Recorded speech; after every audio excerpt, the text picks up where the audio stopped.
Здравейте! За тези, които са ни гледали, вие сте с предаването Cook Time. А аз съм Влади Илиев и днес ще ви приготвя някои неща, които са много подходящи за летните горещини. Виждате, взел съм си доста плодове и зеленчуци, тъй като това се консумира най-добре. Днеска мисля да наблегна на един дял от кулинарията, който се нарича Carving Art Food. Това е изработване на плодове и зеленчуци по някакъв интересен начин. Правят се животни, апликации разни и така нататък. Ще видите. За това изкуство, така да го наречеме, се изискват едни по-специални инструменти, но като за начало ще започна с нещо по-елементарно, което се прави единствено и само с нож. Ще започна с най-разпространения плод за сезона. Това е динята. Естествено и най-подходящ. И ще гледам да му придам една по-естетична и красива форма. Тъй като знаете, че кулинарията се консумира с всичките сетива, най-вече с зрението, ще трябва да е нещо красиво и подходящо. Като за начало ще обърна тази едра диня с бялата част надолу и ще я завърта леко, за да видя как е балансирана тя и да намеря центърът на тежестта. Той е някъде тук. Ще отрежа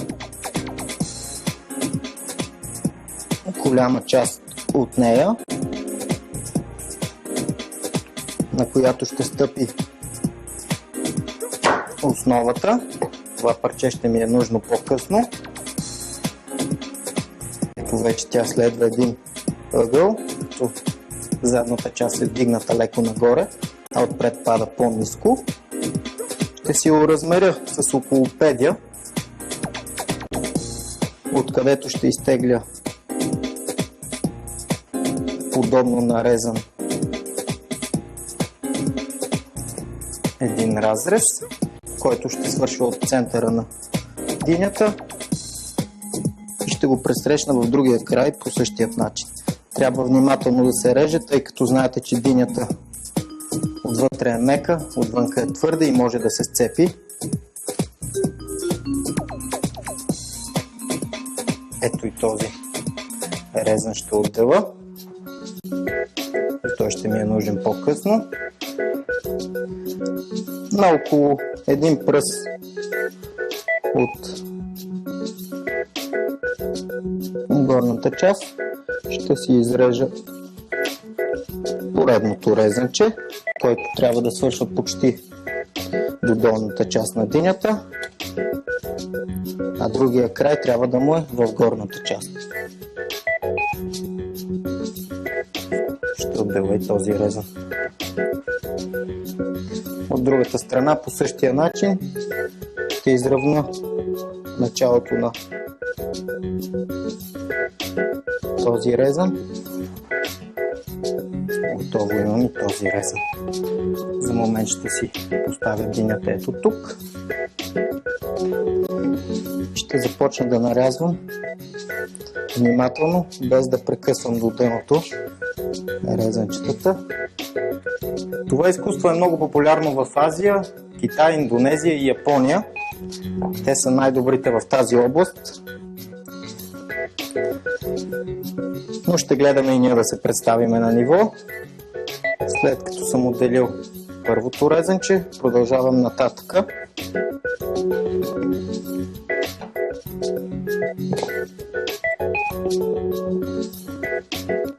Казах ви вече, че много внимателно трябва да се работи с динята. Колкото по-малко става парченцето към края, толкова по-малко трябва и да е разстоянието от външния край на резана до новото парче, което ще отрежете. От тази диня трябва да се получи една красива птица, в случая лебед, която ще аранжирам с желирани черешки и много други плодове. ще ми трябва един дълъг шиш. Първото парче ще го отделя. Ще събера малко едното крило.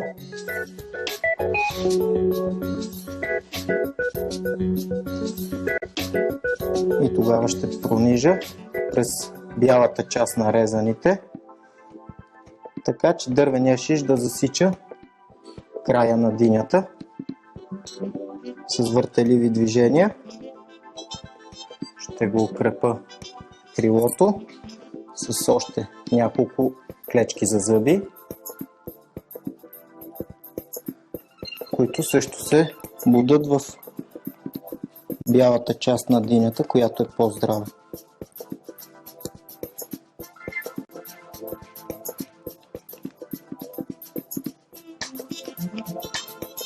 Двечки са достатъчни.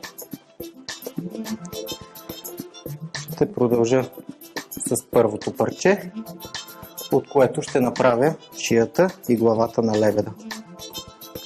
На около сантиметра дебелина го срязвам, като в горния край ще изтъна леко, за да не тежи прекалено главата и да не се пречупи шията. Ще го прережа леко на триъгълниче.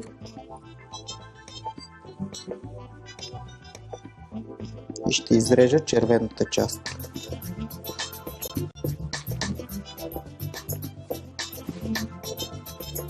Това ще го използвам след малко. Ще се върна на другото крило и на опашката. По няколко пъти ги обръщайте, да откриете точно центъра, за да не ви се разкъса някой от парченцата.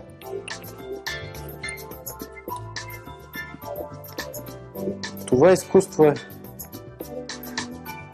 както ви казах, по-популярно в азиатските държави, но вече е достатъчно разпространено из цяла Европа. Има курсове за него, специални инструменти се продават и множество материали и каталози, от които може човек да се научи да борави с всичко това. Второто крило е готово също. Закрепвам и него и се връщам към направата на опашката. При опашката процедурата е същата.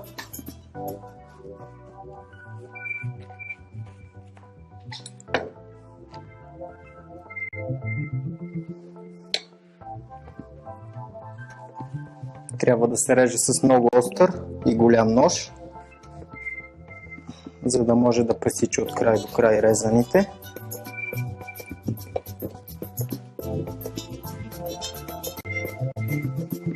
Този лебед можете да го аранжирате с много други плодове, с които да го украсите.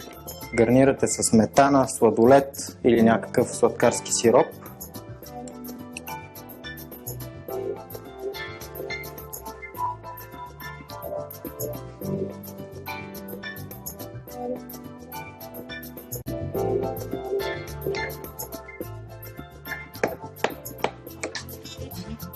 Последният чиш го оставате да стърчи леко, тъй като по него ще издигнете опашката.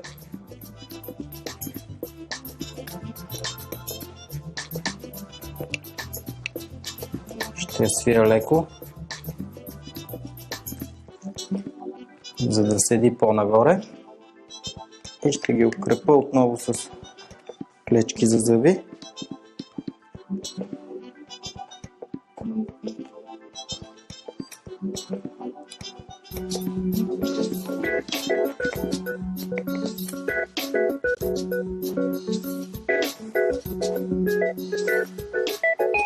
Ще си закрепя последните перца от крилцата и разбира се опашката, която ще щупа в единия край, за да позаточа овечко. Ще закрепя и последното парченце от опашката.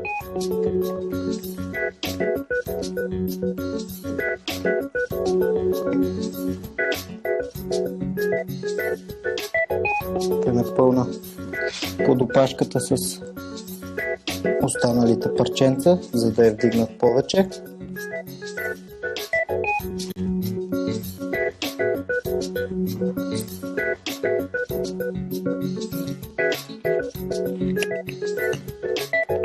На това парченце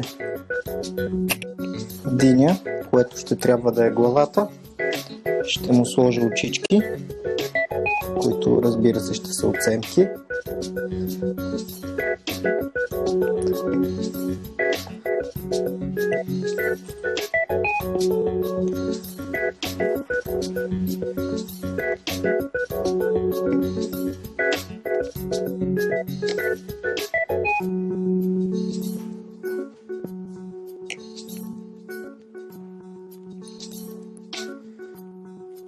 Шията ще заздравя с няколко клечки, които ще оставя да стърчат, за да мога на тях да набуча и други плодове.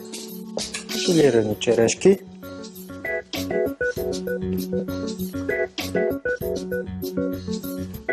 С клечки, които ще заздравя още цялата конструкция, ще нанижи тези черешки.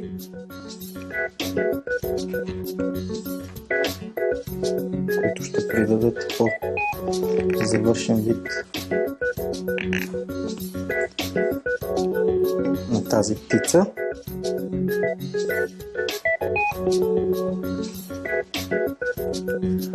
Хубавото на тази птица е, че след изяждане няма опасност от птичи грип,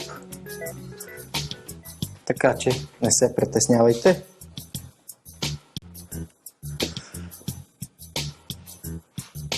И спокойно можете да си я направите вкъщи или да изненадате любимия човек, или за рожден ден, коктейл,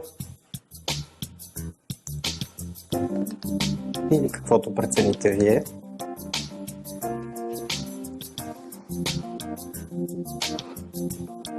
През около 3-4 см да е симетрично.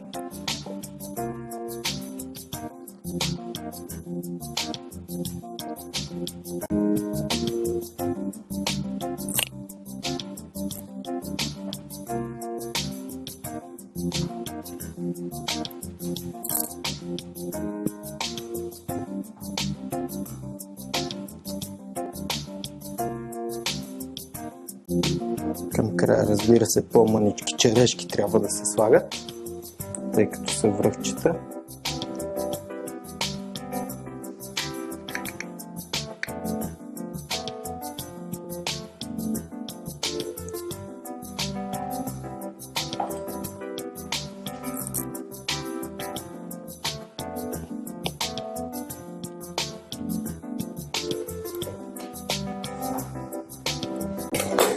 Ще си поизрежа още някои перца и оформления по лебеда.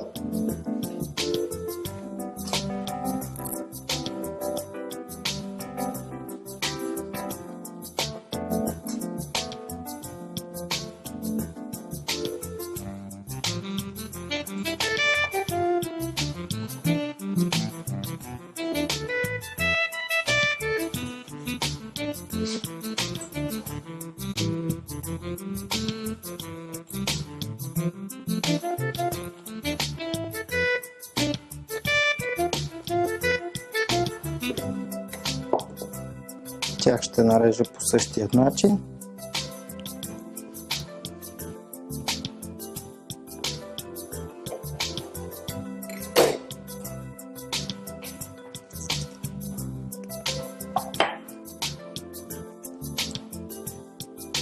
Виждате, че това се прави в реално време.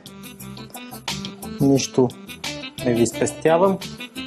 Прави се в момента и може да следите всяка стъпка. Ще го аранжирам с още плодове. Ще ви го покажа в завършен вид.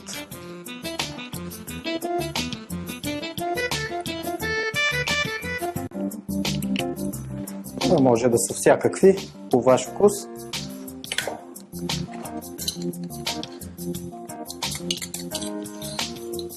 Ще използвам един инструмент, за да си нацепа кората на портокала.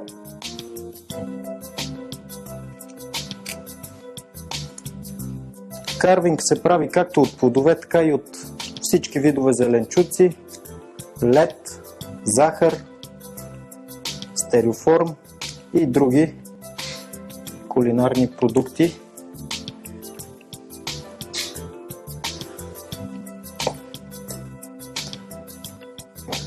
Ще си го нарежа на ето такива шайбички този портокал.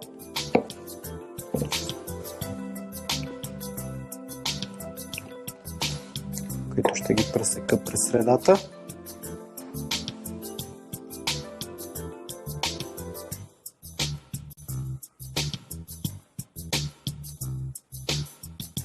Ще оформя като цвете.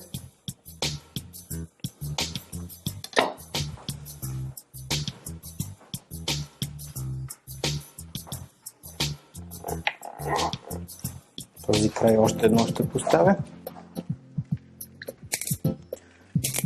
Банани 1-2.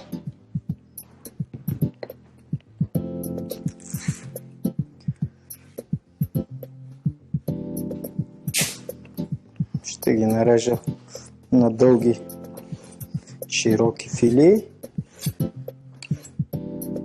като в края ще се разширяват, а в долната част по-тясни. Ще ги избутам по този начин. Ще го поставя тук банана и след като го натисна, той ще се отвори така. С другия ще направя същото.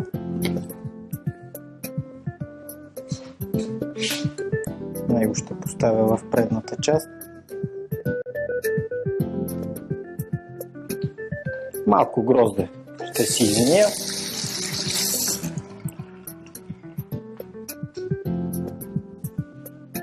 Което ще поставя отпред.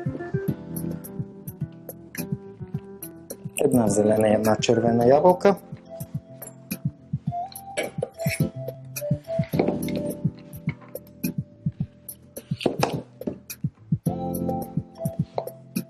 Нея ще си я нарежа на ветрилце, на тънки лентички. Ще разделя на две и ще ги отворя.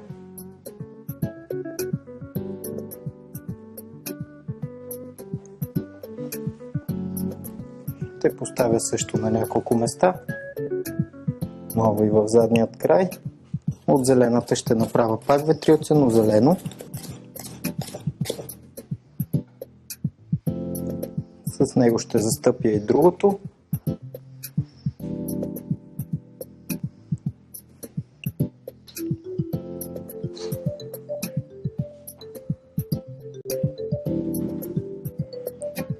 И остава единствено да намажа с желатин, вода и лимонов сок, за да се получи един разтвор, който ще запечата плодовете да не потъмняват и ще им придаде по-добър блясък. Половин лимон е достатъчен. Около 100 мл вода.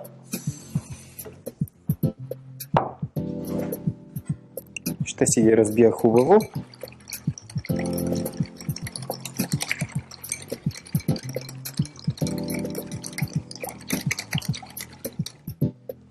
Лъжица мед, за да изравни с плодовата захар, да се получи сладко-кисел вкус, което да не се различава от плодовете.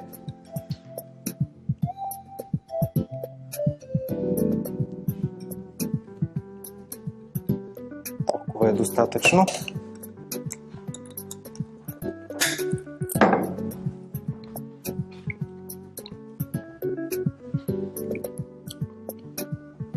С вече готовата смес ще намажа хубаво навсякъде.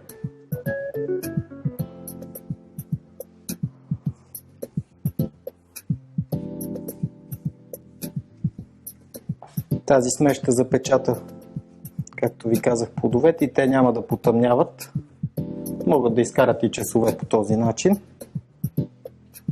без да променят видът си.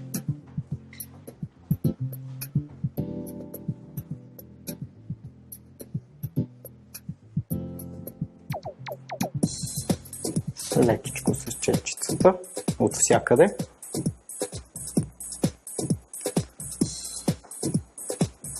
За да остане свежо. Бананите ще трябва да ги мина по-обилно. И ябълките, тъй като те най-бързо променят цвета си.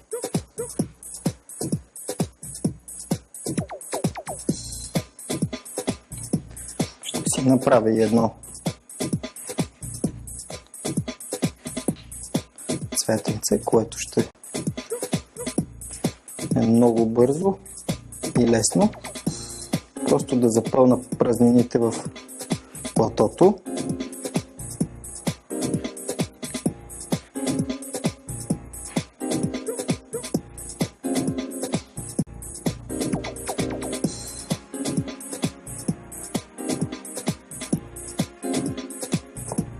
Ще му сложа по една черешка мараскино.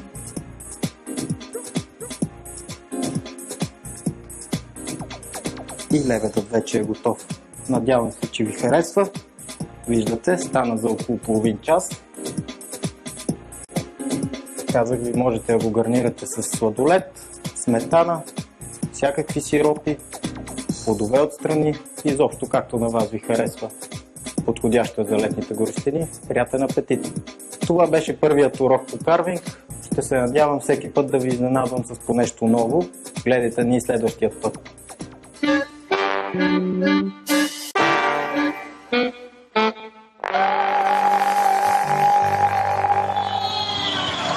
Гледахте лебед от диня. Необходима ви една диня, червени череши мараскино, портокали, банани, червена ябълка, зелена ябълка, чепка черно грозде. За глазурата 10 грама желатин, сок от половин лимон, 100 мл вода, супена лъжица мед, дървени шишчета, клечки за зъби и много рязане. Настроение.